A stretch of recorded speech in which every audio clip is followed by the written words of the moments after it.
this year's Inspire Synergy is Africa Manifest, and it is an honor to be triggered, to be empowered to manifest and actually rise up to the calling and potential that we do have as a planet.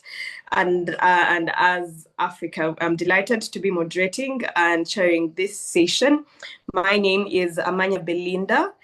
And today, ladies and gentlemen, we are going to be hearing from a great lady. She's a distinguished Ugandan administrator who has been known over time for her transformative leadership in the public service. She's one of those ladies that have had tangible and great impact in all the spaces that she has been into. And I must say today we are humbled and honored to be joined by a great lady by the names of Allen Catherine Kagina, who is going to be speaking to us. A little bit about her is that she began her career as a teaching assistant at Makerere University, and that was before she joined the Uganda Revenue Authority in 1992, where she rose to the position of Commissioner General in 2004. And we got to see that she implemented major reforms that enhanced tax administration and increased revenue collection. In 2015, she became the executive director of the Uganda National Roads Authority, where she improved road infrastructure, developed and streamlined operations. And she retired from public service in December 2024. That was last year after a remarkable career. What a lady she is. And currently she serves as the chairperson of the Technical Vocational Education and Training Council, overseeing the development of an inclusive and demand-driven TVET system in Uganda. Ladies and gentlemen, she is a devout born-again Christian, and Miss Allen is admired for her integrity, leadership, and dedication to service. Last but not least, she is married to a great man called Paul Kagina, and she is a proud mother of 3 children. Ladies and gentlemen, we are honored to have Mrs. Allen Kagina speaking to us today about practical solutions for Africa in an E-VUCA world. Mrs. Allen Kagina, you're welcome. And our appetite is ready. Our notebooks are ready to listen from you and to be empowered. The floor is yours. Thank you very much. Thank you so much, Belinda. I was intrigued as you did that introduction, because it always seems like you're talking about someone else, knowing me, who I am. But thank you so much. Those were very kind words. And good evening, friends. It's really wonderful to see so many of you joining. I look forward to the next few minutes engaging with you. And I was intently listening to the Reverend as he was speaking as the first speaker. And clearly he read my notes, or I read his notes. One of us did the other, because I just resonated with everything that he said. So I therefore look forward to saying less and hearing more from yourselves. But let me just share a few thoughts. And one that, as he was speaking about the E-VUCA, the context, setting the context, I in my mind's eye, because I see in pictures, my mind operates in pictures, I saw a storm, a tropical storm, big tropical storm, the kinds that destroy landscape, brings houses down. You know, you've seen them on your television screens. And what was in my mind's eye was the eye of the storm. Because, you know, right in the middle of everything going crazy, cars flying, house roofs blowing apart, trees being uprooted, in a tropical storm, when the speed of the storm reaches above 74 miles per hour, there is created an eye, a place of calm and stillness that is so different from everything going around us. So I decided, let me read about this eye of the storm. So the eye, it is a stillness. The phenomena is a stillness at the center of a cyclone. The features of the eye are calm, clear skies. So when you're right in the middle there, with everything going crazy around you, when you're in the eye of the storm, it's calm, it is clear, it is a place of low pressure. It's actually the area of lowest atmospheric pressure in the cyclone system, and it's surrounded by a wall. This calm center is encircled by an eye, it's called an eye wall, a ring of towering thunderstorms with the most intense winds and rainfall of that particular storm. If you follow storms, some people call storm watchers, they get really intrigued. They study storms, they trace them as they do their devastation.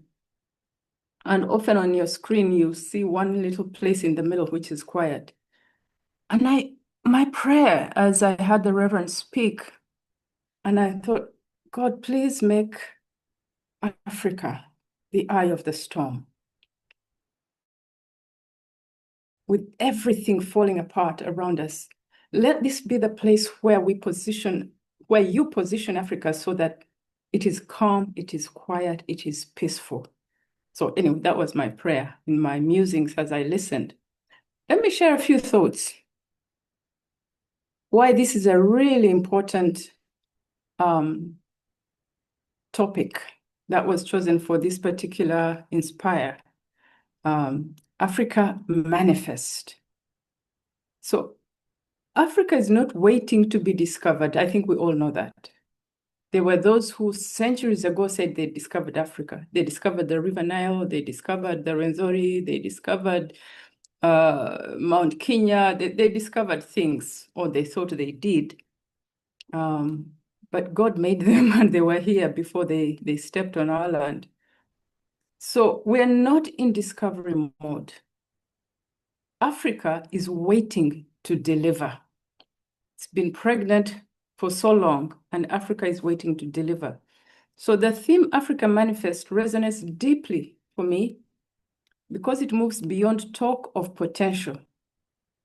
I don't know how many lectures and sermons and readings I've done that talk about the potential of Africa.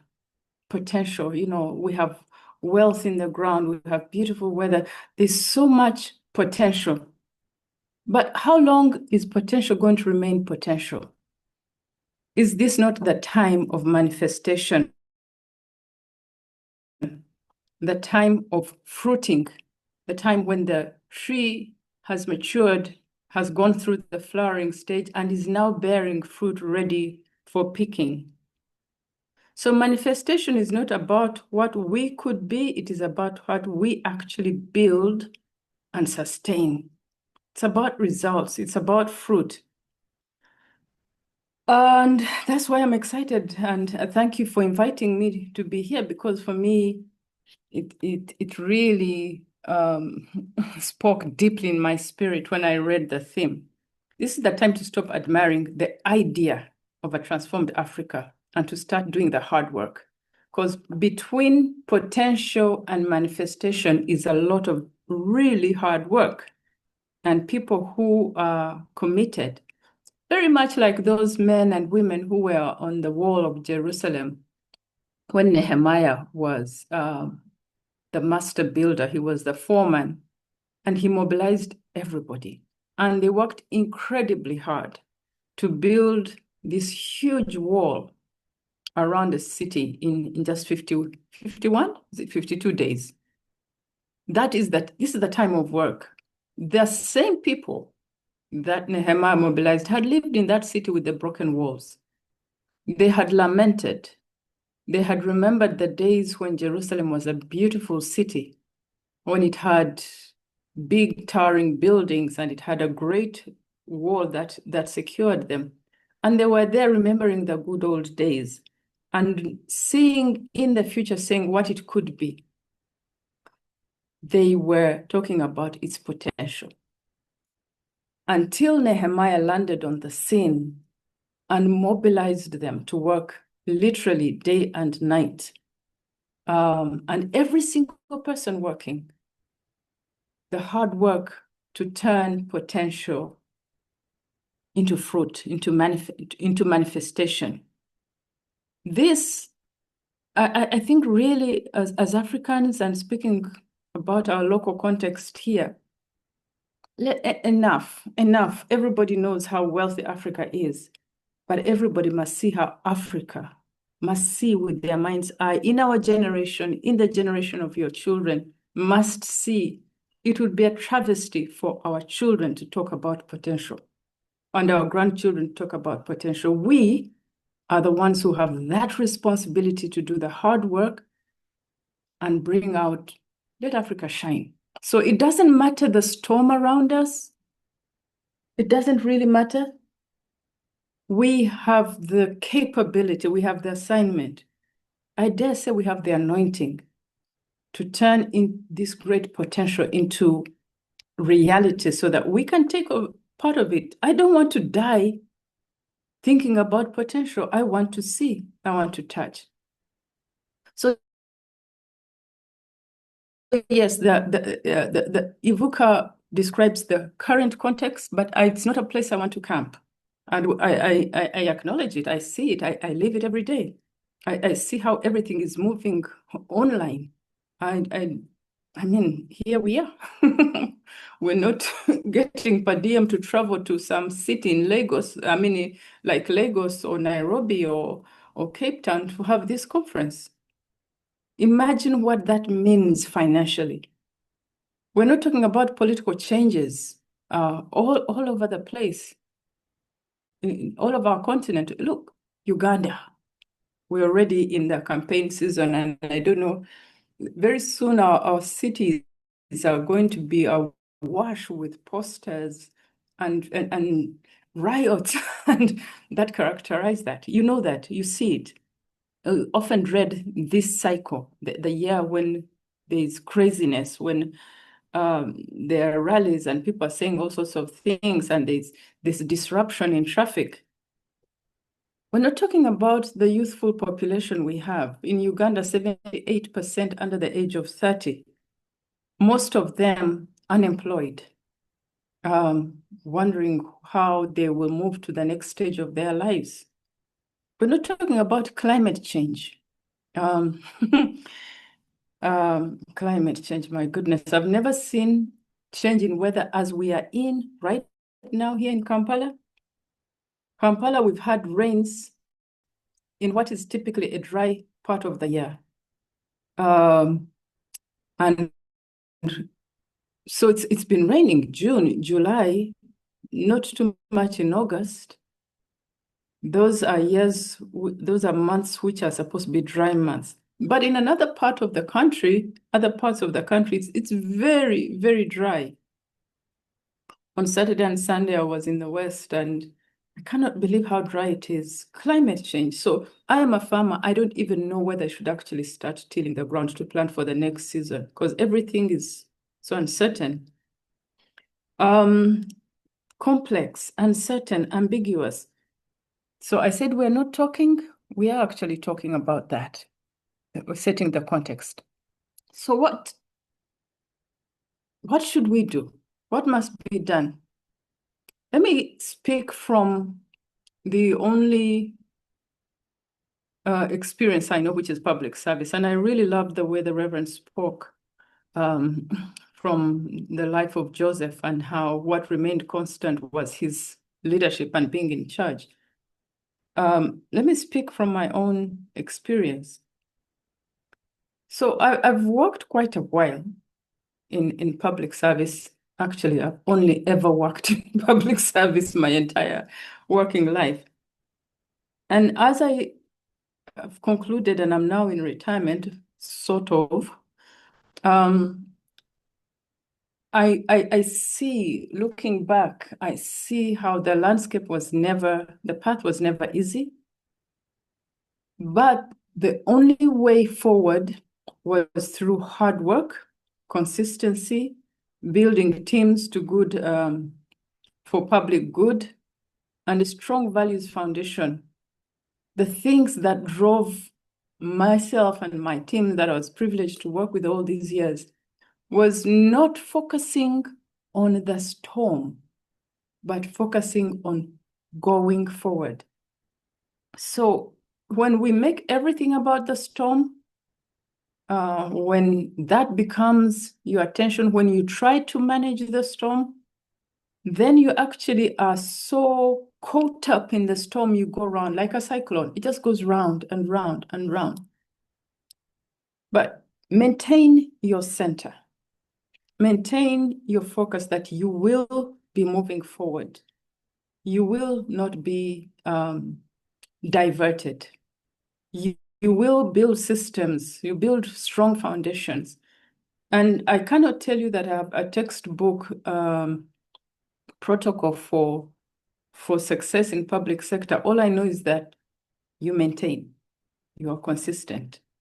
And just a few thoughts that from my experience have worked is that don't just replace people. This is what we typically do, leaders. When things are not going well in an institution, you pick the head of the institution, throw them out, and hope that somehow, because you have replaced the leader, it's going to work. I am of the opinion that actually that's a wrong move. That's rarely the solution, or that's really enough change for real transformation. Because real transformation means looking at the entire system.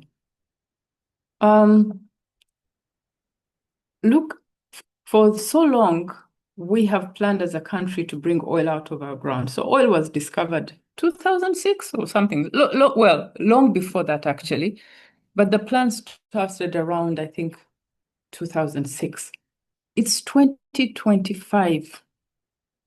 We don't have production to the scale of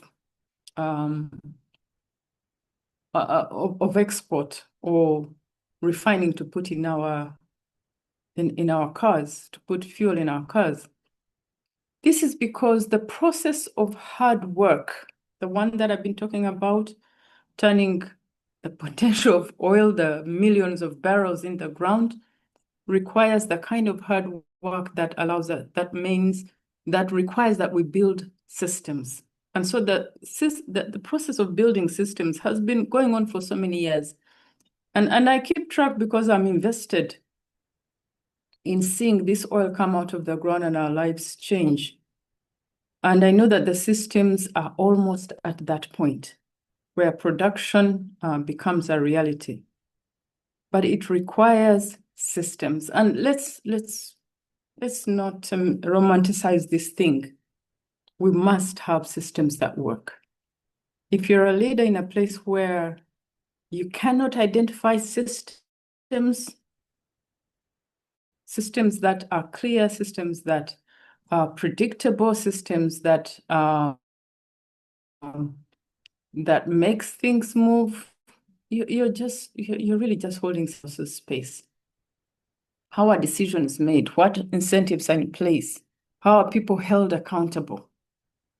The reforms I have had the opportunity to be part of have precisely been building systems. I'm a people person. I build people. I think that's my calling.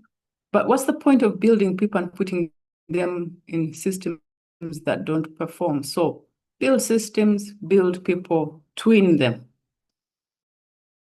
The second area that I believe will allow us to get out of this constant potential discussion, and we must never celebrate potential because it's not useful. We celebrate production. The second point is prepare people for productivity, not just graduation. I'm now in the TVET sector, the technical and vocational education and training. And I am so excited about where I am right now. It's for me like seeing or arriving at the place for which all these years I have been prepared for. So basically my calling is administration. So I was in URA, UNRA doing infrastructure. And now I am in people, skilling the 78% I was talking about, those under 30, to allow production, to get the gold that is in Karamoja and turn it into value, not for some foreigner only, but especially for the Ugandans, because there's a reason why God put it here. For Africans, there's a reason God put it in this soil. So Africa has a fast-growing population. That's a gift. It's not a problem. Please, anybody who thinks our youthful population is a problem, you're on your own. It is a gift, but it needs to be well stewarded. Too many young people finish school and discover they're unprepared for the work environment. Too many. The numbers are staggering. Many falling through the cracks with their first degree, second degree, third degree, and on, with nowhere to go. So in my role as chairperson of the TVET Council, I've seen how practical hands-on skills can unlock opportunities. But training alone is not enough, because for so long, why we have these TVET reforms, which hopefully will be unveiling in the near future, is because we have been training students through the academic track, awarding them these very important degrees, which we laminate or which we mount and put on our walls, but no job. Even in the TVET institutions, giving people skills as technologists in robotics, in nursing, in what is it called? Even in catering, in hair preparation, and then they come out and have no job. So what they do, they hold these graduation parties and that's it. Look, if it stops there, we've not done our job. The idea behind this reform is that the employers, the marketplace is the one which determines the skills it wants. Then we train for those skills. So one of the biggest reforms that I'm really excited about is now to put the ear on the heart of those who need these skills. To go to roofing, so Tororo Cement or to Serena, all these places that use our people, and ask them, what skills do you want? Who do you want to be working here? And what quality do you want? Because it's not good enough to train somebody and deploy them. We must train the quality that the industry needs. So it's employer driven. We prepare people for productivity, not graduation. Then we insist on integrity, even when it costs. Friends, integrity is not a side issue. It is not a good to have. It is not an added advantage. It is the foundation of reform. It is the foundation of manifestation.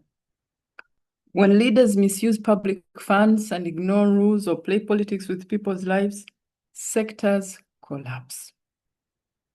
The storm around us in Africa of things not going well, the constant corruption we cry about, is because integrity has been sacrificed. We cannot afford it anymore. I've been listening to the First Lady most recently, and she's saying something, and I hope everybody's listening. She's saying the kind of campaign we engaged in the early 80s to save us from decimation by HIV and AIDS is what we need right now to fight corruption. I've heard her say that twice, and I've been intrigued, and I'm waiting, trying to see where do I lock into that. You remember? The HIV messages were everywhere. It didn't matter where you went. They were in your face, and they saved lives. COVID, just a few years ago, if you recall COVID, I mean, it was frightening. People died. People we knew very well, closely, relatives died. But you know why Africa was not obliterated? Even with the projections from the West that Africa would be no more is because of the messaging on being safe, the constant message that was in your face, the president on a weekly basis addressing us and telling us 21 more days, 21 more days, and we all complained and he saved our lives. So that must be what we say about integrity. It must be in your face. It must be annoying that everywhere you play, you turn your eyes, there's a message on integrity. There is somebody championing it. The other point, number 4, is stay consistent, stay the course, because change is slow.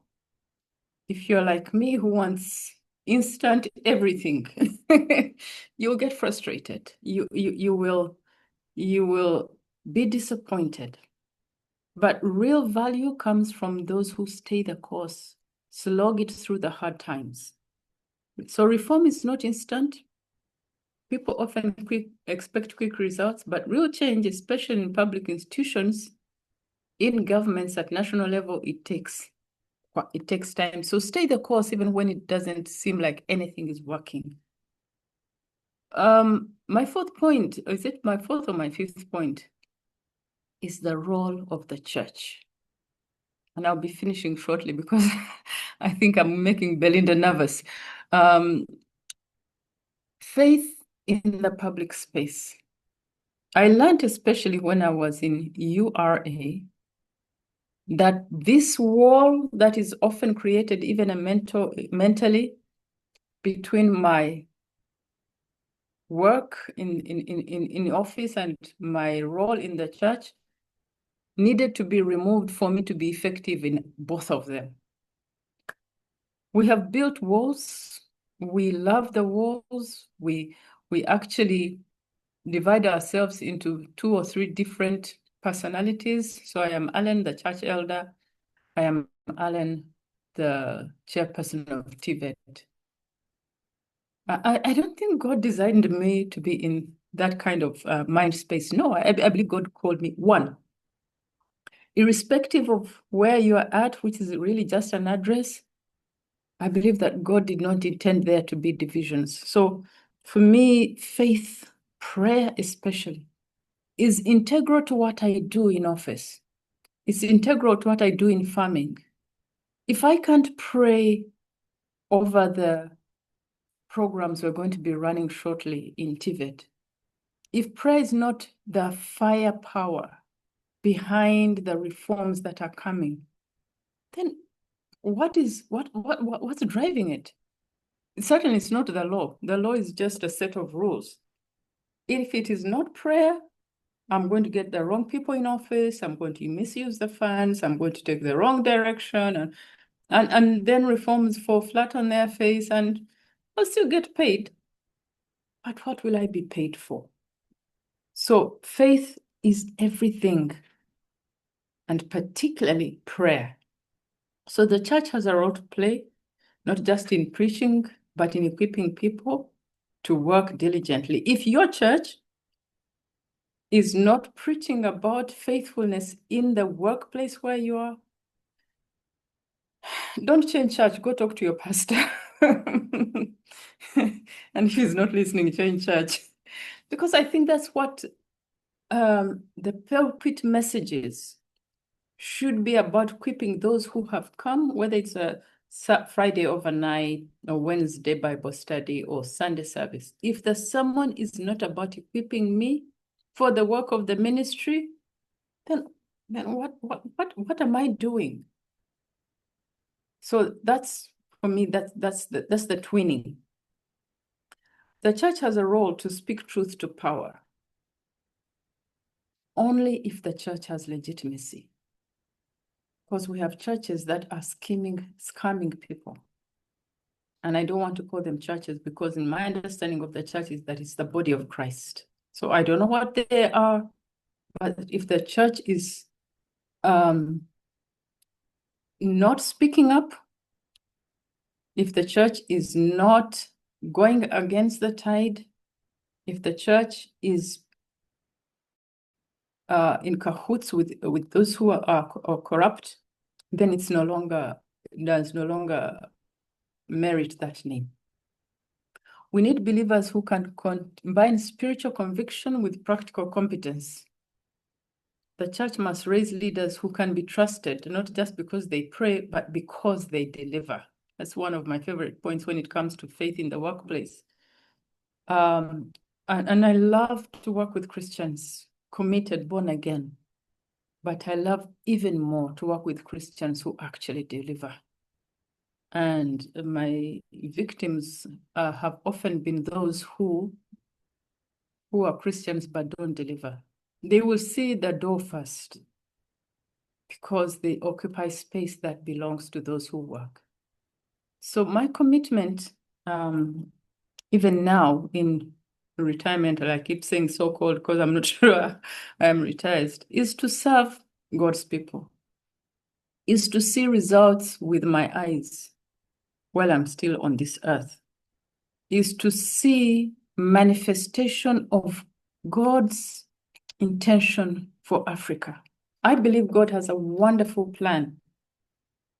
And it's all very well to have a wonderful plan, but I actually want to see it. And I'm trying to encourage everybody to get as excited as I am right now and put a demand on God to see, put a demand on myself to work so that I see in reality what God has prepared for us. I don't want to live an uncertain picture because I believe that things are changing. Things are changing at institutional level, things are changing at regional level, things are changing at continental level.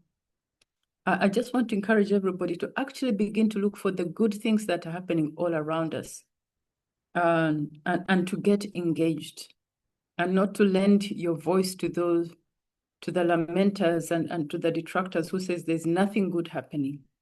My focus, my mindset is that things are happening, but the laborers are few.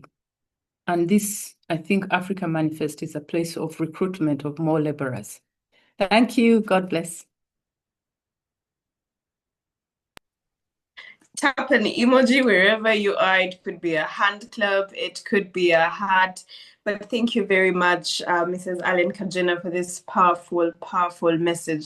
And I must say, it is quite true. You know, when you talk about celebrating graduation or celebrating processes and potential and not being able to look at the results themselves. And I must say it is a culture that has been entertained for long, and it is just eye-opening right now that I realize it's not just about the picture or the plan, it is the actual implementation and results that come from it. And I do hope that each person on this call gets the same revelation and realization that we need to put in the work to see the fruits of the world we would like to be in. And I'm going to be opening the floor to our audience to type a question, and I will be reading it. But as the questions come through, I'll just make a recap of those things that actually touched me and that I must say I take away as personal things.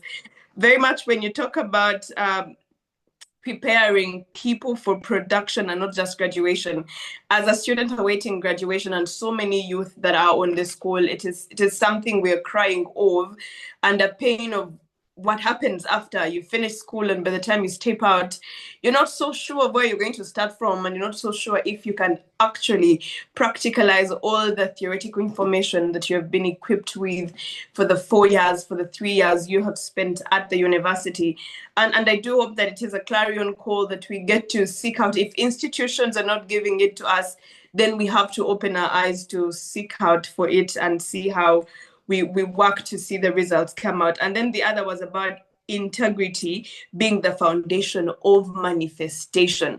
There's so much that gets blurred without integrity. We've seen so much being lost. We've seen some of our leaders get derailed, and we can no longer trust them as we used to do because of the question of integrity. And I do hope that to everyone who is here, you get to go back and have a revisit of your own life. It could be at your workspace, it could be in your home with your friends. How integral are you? And also, most importantly, when you talk about building systems and then and people, but then twinning them together, because one breaks the other at the end of the day. If we have prepared people and systems that are not prepared, then there's going to be a chain break and something will be blocking at everything.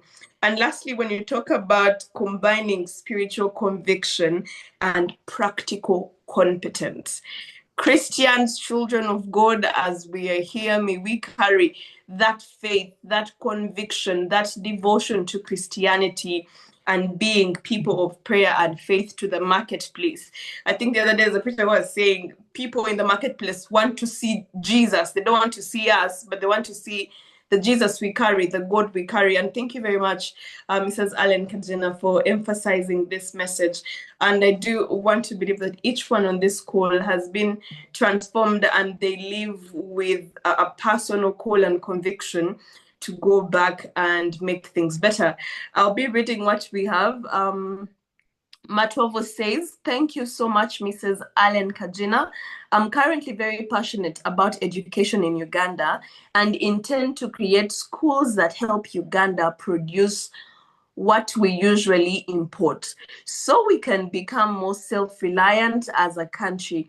What's your advice for someone building schools with that vision?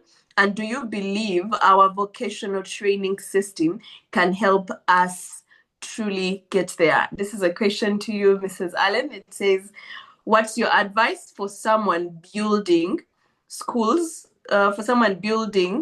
schools with that vision?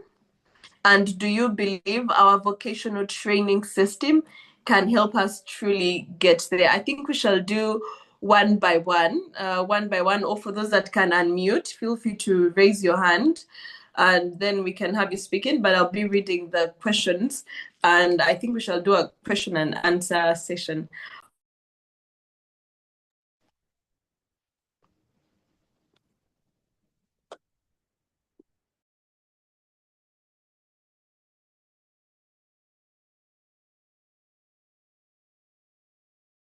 Sorry, Belinda, did you ask that or do you want me to respond? I was requesting that you respond to, we do kind of like an answer one-on-one so that we don't lose some. Okay, Yes. yeah. Well, thank you for that question, Madeleine. Well, I would ask you, why are you going into, what's the objective of creating schools? What's driving you? Because often I can tell you that there are people who start schools because they have seen them as a profitable business venture, and there's nothing wrong with that. But when you do that, I think you fall short of what the country needs, of what Africa needs. Because you might actually do a good school and make lots of money and you build an inheritance for your children, but it stays around you. Or you could do, your objective could be longer term, to see people's lives transformed, to equip kids with skills that make them not just nation builders, but they build a legacy for their children's children through skilling. So I'm not sure what kind of schools you're doing. If they are vocational schools, I would say, please do go ahead, because the gap is huge. The need for skilling people is really huge. And honestly, it doesn't matter whether you have gone through the academic track or not. I would even encourage people who have gone through university and have got masters and PhDs. What is the skill that you have? Because if all you have is a glorified piece of paper, it will not put food on your table. In our country, and I can give you just a 2-minute background to vocational training. When the colonialists came here years ago, they came actually with the intention, and they built schools and they were built around churches and mosques for vocational training. So they did carpentry because the church needed benches. They did brick making because they needed to put up structures. So that was the focus. But our wonderful chiefs looked at these white men who came, and they were very highly educated with their degrees, and saying, why are these people training our young people in handcraft? And they themselves have these prestigious degrees. So they actually resisted it. And when they resisted it, it only remained with the churches, but in public service, we ditched it to wear the gowns, the graduation gowns. And we attached a lot of prestige on wearing that gown and mortarboard. And we built it within our psyche. Parents, if you tell a parent that your kid could go from P7 to gaining a very good skill, or even S4, to doing carpentry, or to doing welding or plumbing, they would say, what is he going to become? He's going to become a plumber. They call it them porters. And as a result, that's entered through our DNA, and you don't take your kids to these vocational schools. And so of hundreds and hundreds of thousands of degrees, millions actually, in Uganda with degrees, and no jobs. And your work, which you need on the farm, repairing those very expensive machines, or your vehicles, which you drive, are being repaired by people who will look down on, but they put food on their tables. And a lot of young people now with university degrees are not able to feed themselves. Is it not time to change this? So if you're going to school, going to do schools, focus long-term on the generations you are going to change, on the generations that you're going to change. Actually, I'm going to do a major campaign on mindset change. I want to change Ugandans' thinking totally. It's related to another question I saw in the chat about so many universities that are coming up. It's a miscalculation. They're thinking about prestige. They're not talking about education, because real education, training, what does the Bible say? Train a child in the way he should go, and when he's old, he will not depart from it. But how many of you have got degrees and departed from them because they're not feeding you? How many professors can we have? How many doctors can we have? When you go to our hospital, the people who treat you are not doctors, they're nurses. The ones who put an IV needle into your vein. So what does Uganda need? What does Africa need? If you go to countries like Germany, Switzerland, Denmark, Singapore, China, most European countries, their main focus, why they are way ahead of us, it is vocational and technical training. And when you ask how many degrees they have, degrees don't mean much to them. So I don't want to, I'm not trying to downgrade degrees, academic degrees, so that I build Tibet. I'm trying to show the practicality of what our present day Uganda needs, what our present day Africa needs. I've always wondered, why did God invest so much wealth in this land and we are poor?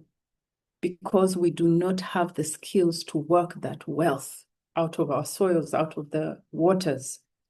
So is it not about time to turn this story around? I just wanted to pick those two very quickly. Thank you very much. Another question says, thank you very much, Alan.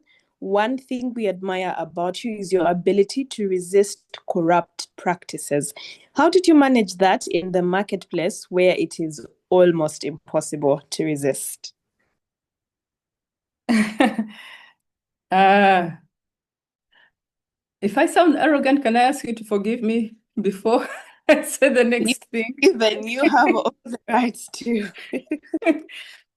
I get a little bit confused because I am not a victim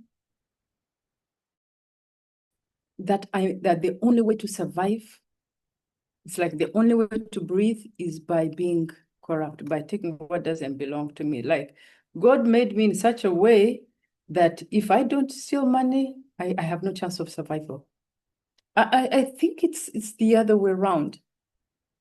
So it's not that I am in a clean environment, therefore these offers don't come.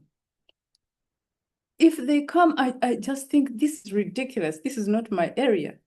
This is not my calling. This is not my space. And it's so foreign that I don't think to participate in it, irrespective of the cost. I want you to know that I have not always been executive director or commissioner general, the high sounding titles which come with a fairly good salary. I've been in that place where I had no money. I started, I can tell you, many years ago, in the days when public service was hardly working. I was I think they were called assistant secretary or assistant something like that. And my salary was 20,000 Uganda shillings. Okay, of course, things were not as bad. No, they were. It was in the bad old days.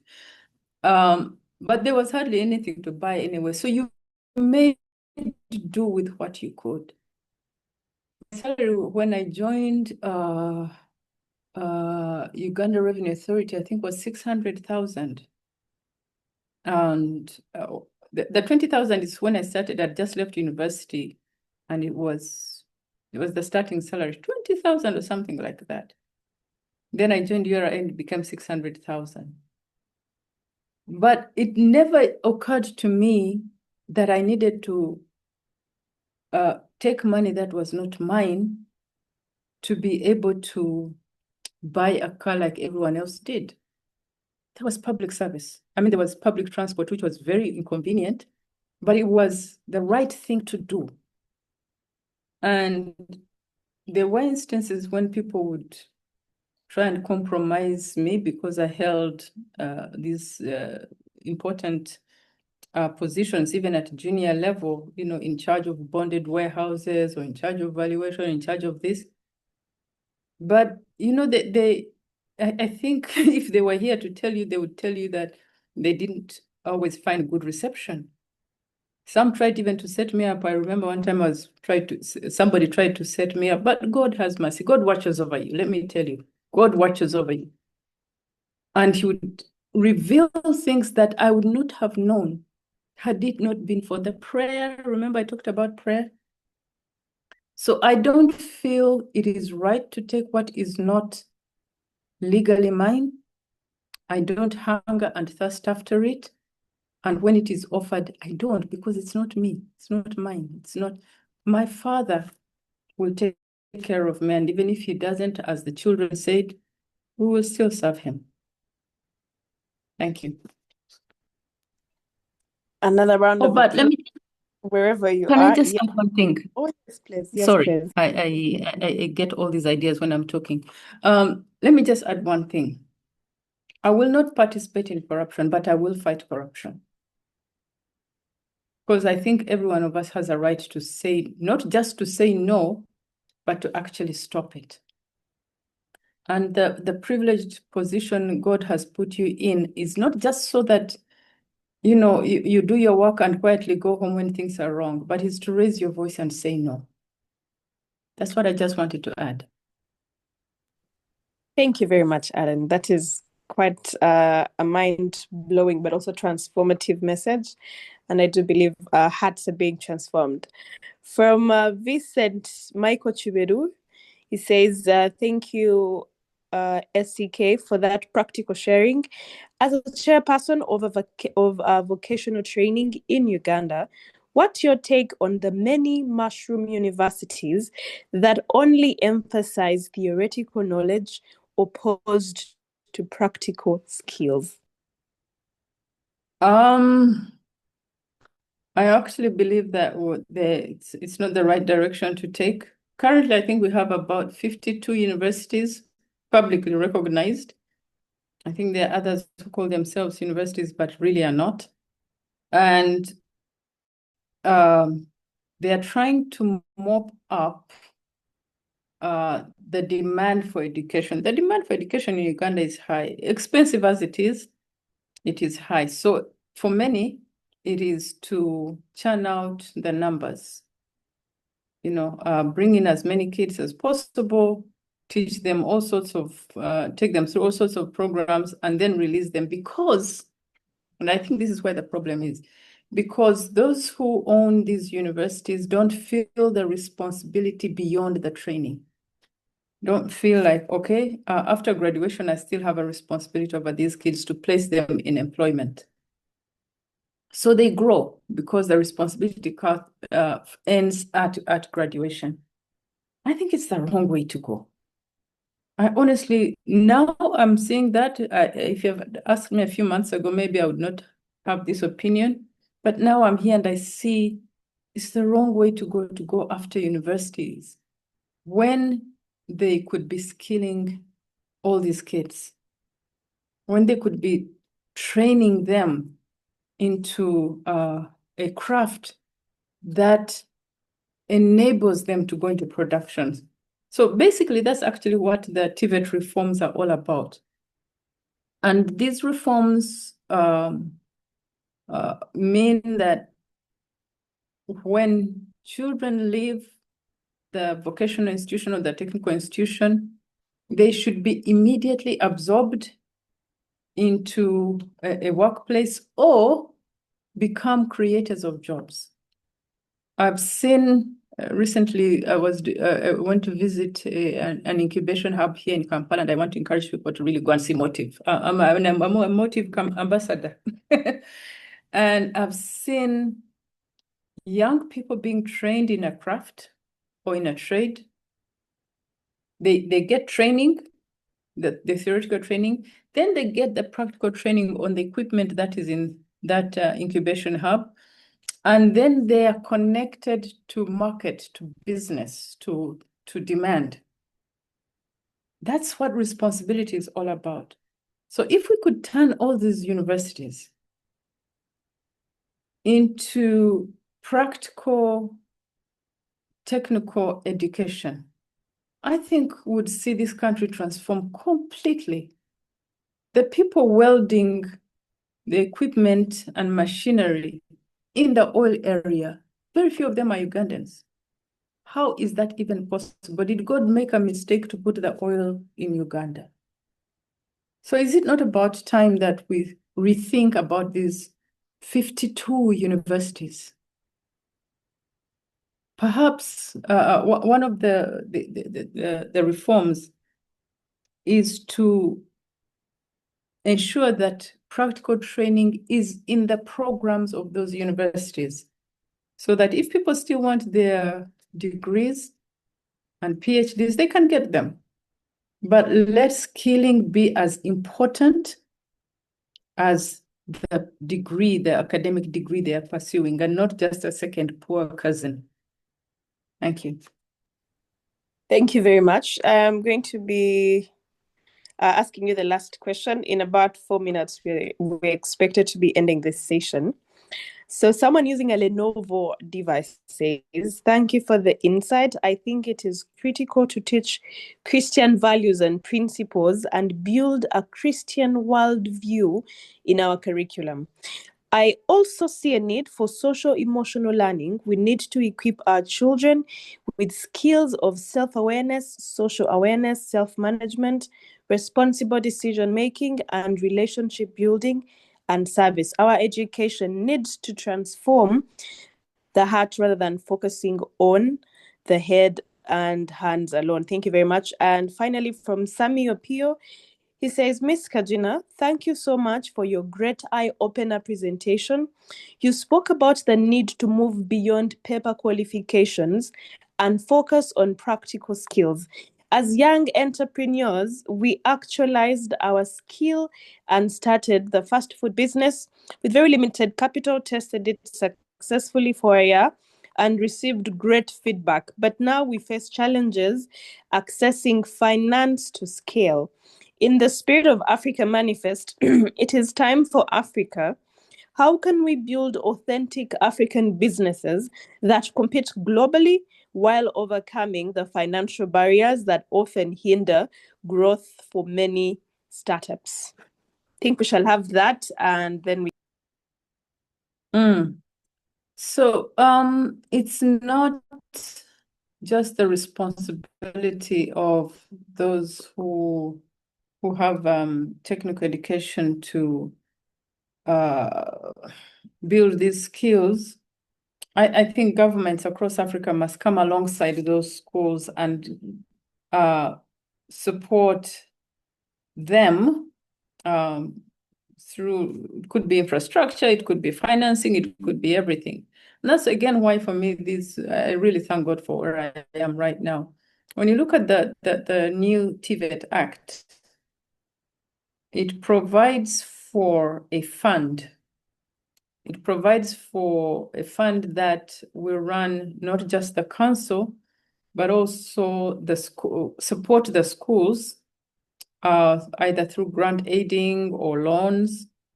And the contribution to the fund will come from various sources. One, government; two, development partners; three, employers. You know, these people who